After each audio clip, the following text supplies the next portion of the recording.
Hello, hello, hello. So I'm having a fun week. I got fired on Wednesday. Yeah! Thank you for celebrating my misery. Appreciate that. Nice to know that my friends will kick me when I'm down. And actually, it was weird. Like, this was one of the better firings I've experienced. They were so nice. It was kind of like a breakup. They're like, no, it's not you, it's us. They bought me dinner. I don't know if, do they think I know something? Is that why they're nice to me? And admittedly, if I know something that can hurt the company, and I'm not smart enough to know I know it, that's kind of a good reason to fire somebody. I kind of wish I knew what I know, that they know I know, that I don't know. Because if I knew it, I might still be on the payroll. It's rough. So actually, I do get fired a lot. My favorite was, a couple years ago, I got fired. I called it the ghosting. That's where, like, you know how you break up with a guy and you just don't tell him? And yeah, I'm speaking to you specifically. So you know, in a while.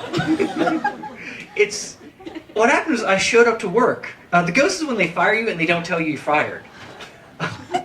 Seriously, I showed up for work, my key card didn't work in the door.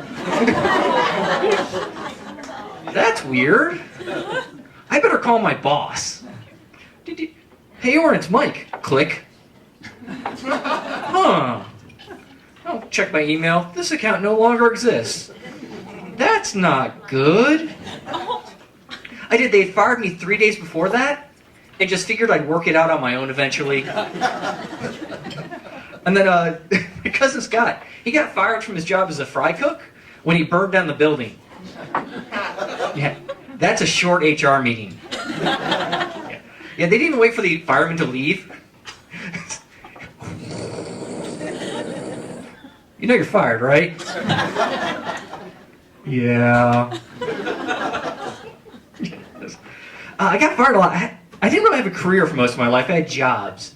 You can tell that you don't have a career when, like, your first day at work, the first thing they do is tell you the phone number you give your parole officer. That was a sign. Or if the first thing you do every morning when you show up to the office is you check the work truck for meth. Yeah. Or if you have a job where you learn what a baggie of meth looks like. Or the other one is, if you have to pick your coworker named Wheezy up at the corner of Lenox and 148th, because Wheezy doesn't like people knowing where he lives, that's not a career. You're not going to go places.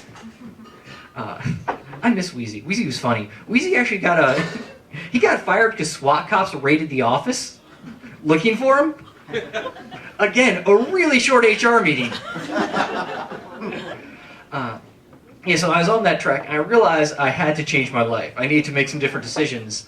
When I was living in the Bronx, and someone broke into my apartment, and they didn't take anything. That hurt. When you're sitting there, and you're too broke to rob, you need to reevaluate so many life choices. So I did. I actually decided that was my sign. I ran off and I joined the Navy. Thank you. Yeah, thank you. It's nice to know that the delayed response knew actually loves America. Beautiful. So I did. I joined the Navy. I wanted to sail the world. And then I got my first orders to an army unit in Iraq. And a lot of people were confused, or sometimes confused when I tell them that you can join the Navy and go to the desert. And I have to tell, I was pretty confused myself when I got that paperwork. I did, and there I met the guy who had the worst job I think I've ever met. The guy who has to convince you to re-enlist in the army when you're in Iraq. I had to meet with this guy 6 months after my end. It was 115 degrees out. I've been awake for 42 hours. I'm talking to this guy, and a rocket hit the base like 20 yards away. Yeah, seriously. And we're just sitting there, he doesn't react. You're not going to sign this paperwork, are you? No. It And then I got into this eventually, and this is really fun. My favorite part of this is all the places I get to travel. Like I had a gig in East Brinkley, Arkansas, because I make poor choices. And I had to get to the venue, and I don't know East Brinkley, Arkansas, so I asked the guy in the 7-Eleven, hey, how do I get to the venue?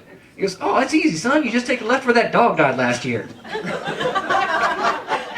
So now I'm driving through East Brinkley, Arkansas, hoping there's a monument to a dead dog.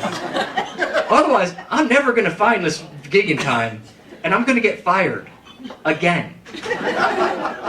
And, I remember my mom, I told her I was joining the Navy, and she looked me in the eye, and she kind of choked up a little bit, and she said, Mike, I'm scared for you, but I mean, we're so proud.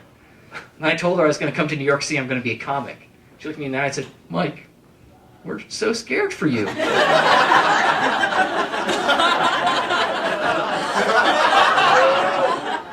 Thanks, it's been really fun talking to you guys tonight.